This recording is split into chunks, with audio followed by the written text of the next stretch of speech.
Assalamualaikum warahmatullahi wabarakatuh. Kota Purwokerto tidak punya poros utara selatan, ya karena Pungkuran tidak dilanjutkan ke arah utara, tetapi berbelok ke arah barat dan kemudian masuk ke jalan masjid. Jadi kalau kita perhatikan, jalan masjid itu adalah merupakan poros semu gitu ya, karena tidak ada jalan yang menembus ya bagian depan dari alun-alun lurus ke selatan. Jadi di sini memang tidak ada poros utara selatan. Jadi poros utara selatan itu baru merambah gitu ya antara pojok alun-alun barat daya menuju ke Baturaden gitu ya. Jadi ini melalui jalan Ahmad Yani. Nah ini poros utara yang selatan yang semu. Nah mestinya kalau poros utara ini ada di jalan Pungkuran lurus ke arah utara, maka ini menghubungkan poros utara yang ada atau tempatnya Gunung Slamet gitu ya.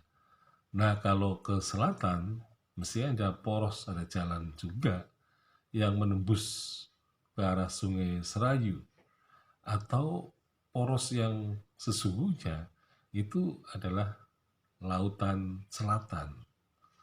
Jadi sebenarnya poros yang sungguh-sungguh itu poros utara selatan itu adalah antara Gunung Slamet melihat posisi gunung dan melihat ke selatan posisi laut.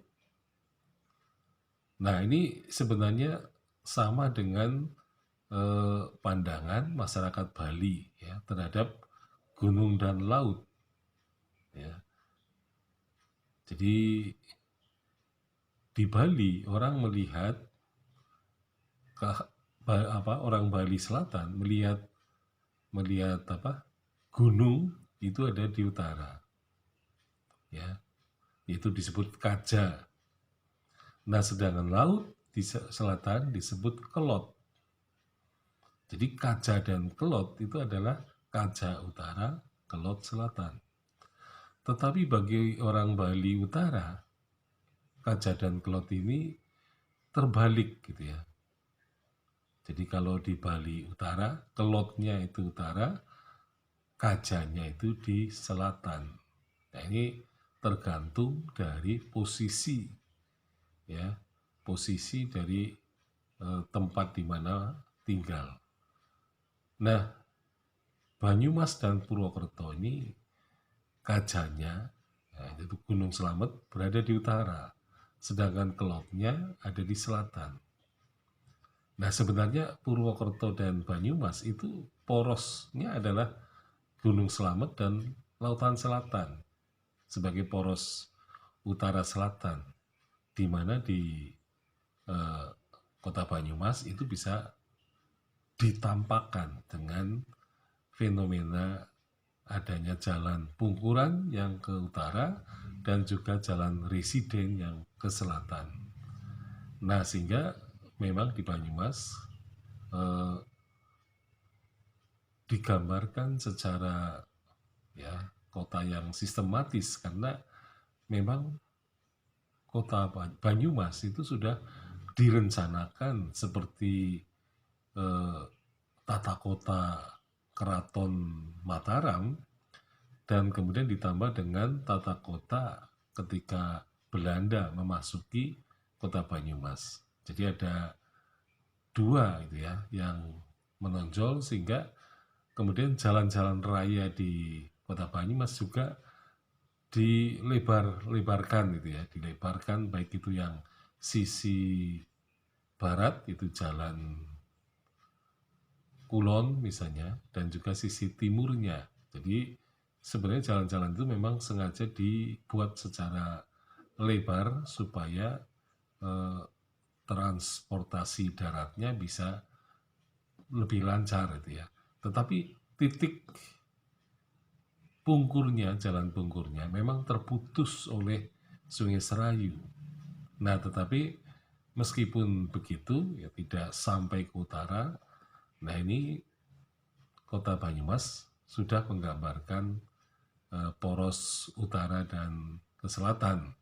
Tapi kalau Purwokerto, jalan yang ke selatan ini tidak ada.